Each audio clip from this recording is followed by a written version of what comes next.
Bienvenue dans l'univers captivant de Dune, une saga créée par l'esprit imaginatif de Frank Herbert. Dès le début, l'œuvre d'Herbert était imprégnée d'une riche tapisserie d'inspiration, tirant parti d'une gamme d'influences qui mêlent science, religion et écologie. Alors que nous entamons ce voyage, nous découvrirons son exploration d'un avenir rempli d'intrigues politiques et de la lutte éternelle pour les ressources. Au cœur de l'épopée de Herbert se trouve un conflit sur Arrakis, une planète désertique qui détient la ressource la plus précieuse de la galaxie, l'épice. Le protagoniste, le jeune Paul Atreides, se retrouve pris dans une toile de pouvoir, de tradition et de destin. Alors que l'héritage de sa famille se déploie, Paul fait face à des choix qui façonneront l'avenir de l'univers connu, mélangeant évolution personnelle et conséquences d'une portée considérable. Tout au long de cette vidéo, nous plongerons plus profondément dans les riches récits et les personnages complexes qui habitent le Dune de Herbert. Nous examinerons la transformation de Paul sur fond de l'impitoyable Arrakis, explorerons les influences ésotériques des Bene Gesserit et démêlerons le labyrinthe des luttes de pouvoir qui animent l'intrigue. Rejoignez-nous, alors que nous voyageons à travers les profondeurs de l'une des plus grandes sagas jamais contées. Notre voyage commence avec la maison Atreides, alors qu'ils se lancent dans un voyage monumental vers leur nouveau fief, Arrakis, connu populairement sous le nom de Dune.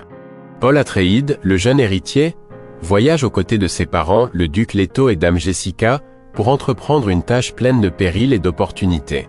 Ce monde désertique austère, crucial pour ces épices qui sont le cœur de l'univers connu, est un lieu de beauté et de trahison. Leur atterrissage sur Arrakis marque le début d'une série d'événements difficiles. Paul, aux yeux aiguisés et contemplatifs, observe son environnement, ressentant le poids de son destin. Les sables d'Arrakis s'étendent à l'infini, reflétant un environnement à la fois rude et enchanteur, qui attend avec des secrets et des dangers enfouis profondément. Arrakis, bien que riche en épices, est un monde de chaleur implacable et d'intrigues politiques. Dans leur bastion, le duc Leto Atreides fait face à des décisions stratégiques et à un réseau potentiellement cataclysmique mis en place par le perfide baron Harkonnen. Ce rival complote de loin pour reprendre Arrakis et éliminer les Atreides, tissant un complot complexe qui menace leur survie même. Paul observe attentivement, apprenant comment le leadership implique de trouver un équilibre entre sagesse et courage. En secret, Jessica, avec sa formation Bene Gesserit, ressent les dangers latents liés au chemin extraordinaire prédit pour Paul. Elle comprend que c'est la scène sur laquelle d'immenses histoires de survie et d'héroïsme seront écrites. Alors que Paul est attiré dans son avenir tumultueux, son identité est mise à l'épreuve de manière à transcender les simples luttes de pouvoir. L'épreuve légendaire du Gomme Jabbar voit Paul attaché à une douleur inimaginable, prouvant son humanité au-delà de l'instinct. Son endurance lors de l'épreuve, orchestrée par la révérende mère Mohaïm, résonne bien au-delà des limites de la maison Atreides. Ce moment, à la fois décisif et prophétique, marque le tournant dans la grande mécanique du destin. Observant de près et Jessica, sachant que l'épreuve de son fils s'entrelace avec une prophétie, l'émergence de Muad'Dib. À partir de là, Paul s'engage sur le chemin du Kwisatz Haderach, se dirigeant vers un avenir débordant à la fois d'espoir et de péril. Caché dans les couloirs du pouvoir et de la tromperie, le baron Harkonnen complote sa trahison de la maison Atreides, en alliance avec l'empereur froidement calculateur. Le piège est tendu avec la tromperie en son cœur, démêlant les fils de confiance et de loyauté que le duc Leto avait soigneusement tissés autour de sa famille et de ses alliés. Sous le couvert du soutien impérial, les Atreides sont piégés. Obligé par le trône et le devoir, le duc Leto est aveuglé par la double trahison insidieuse menée par des alliés aux langues traîtresses. Les impitoyables guerriers Sardaukar, symbole de la puissance impériale, renforcent les ignobles machinations des Harkonnen, assiégeant la forteresse du Cal. L'assaut est féroce et rapide, brisant les défenses. À l'intérieur du cœur de sa résidence, le duc Leto fait face à ses ravisseurs. Trahi par son confident de confiance, le docteur Yue, le duc est pris dans un jeu mortel, un témoignage d'ambition sombre et impitoyable. Pourtant, dans la défaite, une lueur d'espoir. Dans son dernier acte de défi, Leto déclenche son propre piège avec du poison se répandant dans l'air. Même en embrassant sa fin, ses pensées vont à son fils Paul et à dame Jessica, sa famille qui doit s'échapper dans les vastes et traîtres déserts d'Arrakis. Sa mort est un emblème de courage, attisé par les feux du désespoir. Fuyant sous le couvert de l'obscurité, Paul et Jessica se dirigent vers l'immense étendue aride de sable et d'étoiles. Le désert est un gardien impitoyable et un allié, les cachant des regards indiscrets tout en testant leur ingéniosité et leur détermination. Ici, chaque pas est une danse rapprochée avec le danger. L'épice dans l'air murmure à Paul, enflamme ses sens et élargit sa conscience. Cette présence hallucinogène tisse une tapisserie de possibilités et de prévoyance. Elle l'appelle vers un destin incertain tout en lui offrant des visions qui transcendent les frontières du temps et de l'espace. Ensemble, mère et fils affrontent cette solitude redoutable, exploitant leur force intérieure contre les vents implacables du destin qui tourbillonnent autour d'eux. Les sables brûlants d'Arrakis, impitoyables mais pleins de vie, deviennent un sanctuaire pour Paul Atréides et sa mère, Jessica. Ils trouvent non seulement refuge parmi les Fremen, mais aussi un nouveau foyer, accueilli par Stilgar, le charismatique et résiliant chef de la tribu vivant dans le désert. Alors qu'ils sont accueillis, Paul et Jessica doivent s'immerger dans les anciennes traditions des Fremen, apprenant leurs méthodes et secrets de survie dans l'environnement désertique hostile. La vie qu'ils connaissaient autrefois se transforme en quelque chose de nouveau et de défiant. Paul, autrefois noble, s'adapte désormais au rythme d'une nouvelle vie, apprenant à naviguer dans les sables et les voies des guerriers silencieux des Fremen.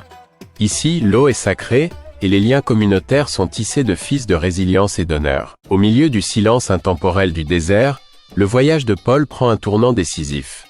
Il ne s'accroche plus à son ancienne identité. Au lieu de cela, il adopte un nouveau personnage puissant né des sables, Muad'Dib. Les Fremen parlent de prophéties et dans leurs légendes, Paul ressent les prémices du destin. En Shani, Paul trouve plus qu'un allié. Il découvre un esprit aussi fort et indomptable que le désert lui-même. Ensemble, ils explorent une compréhension plus profonde de la responsabilité et du leadership parmi les Fremen. La distance entre Paul le Noble et Muad'Dib, le mythe s'estompe alors qu'ils traversent les échos mystiques de cette terre légendaire. Dans les profondeurs du Sietch, où les Fremen se rassemblent à la lueur des torches, des alliances se forment avec but et intention.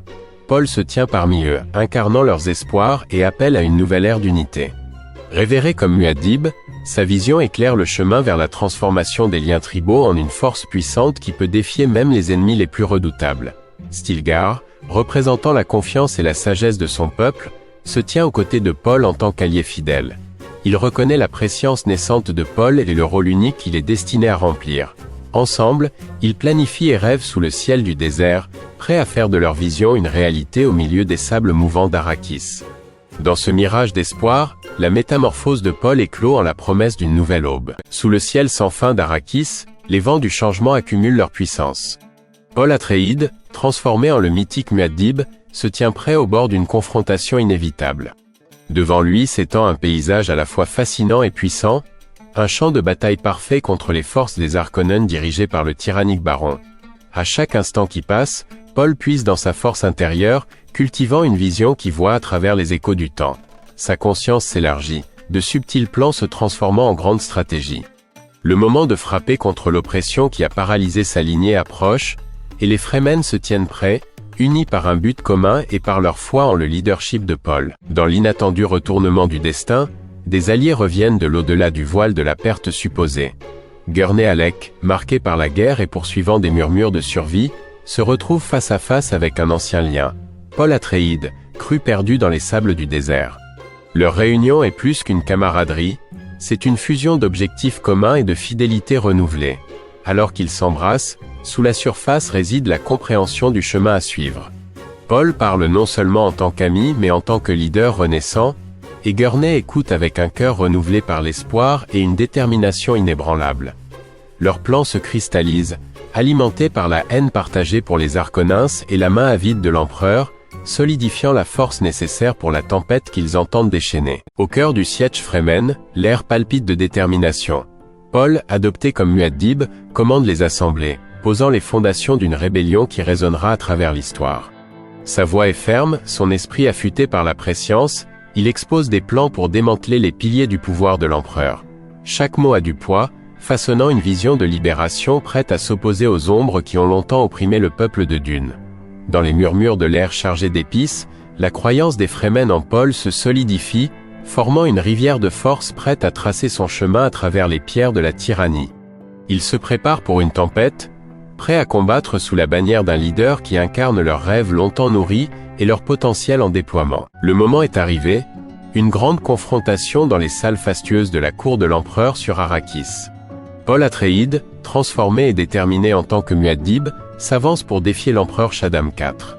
Leurs regards se croisent, une confrontation silencieuse de mondes, alors que les tensions se propagent à travers la chambre opulente qui témoigne du pouvoir impérial.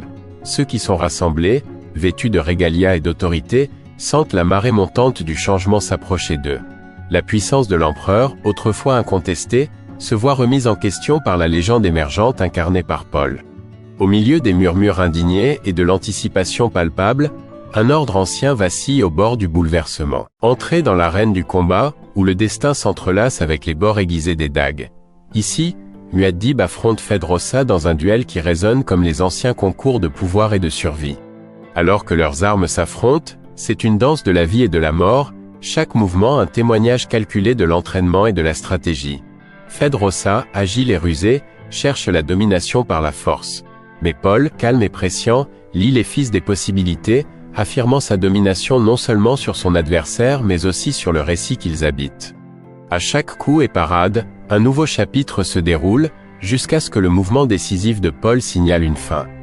Le duel se termine non seulement par la victoire sur Fed, mais aussi par une déclaration de la revendication inébranlable de Paul sur le destin. Alors que la poussière de la bataille se dissipe, Paul Atréides scrute l'horizon qu'il est maintenant chargé de façonner. Non plus simplement Muad'Dib du désert, il se tient tel un phare annonçant une nouvelle aube pour Arrakis. Devant les dirigeants assemblés, il exprime une vision qui transcende la survie, atteignant la transformation et l'unité.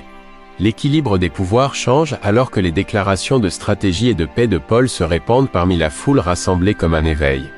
Il rejette l'héritage de la tyrannie, enroulant les sables d'Arrakis d'une promesse de renouveau. Malgré les pertes personnelles, le mythe brille plus que l'homme, s'installant dans l'histoire comme le cycle du passé et du présent tisse un nouveau fil, enveloppé dans le tissu du destin et de l'espoir. Alors que nous concluons ce voyage, prenons un moment pour admirer le génie de Frank Herbert, le cerveau derrière Dune.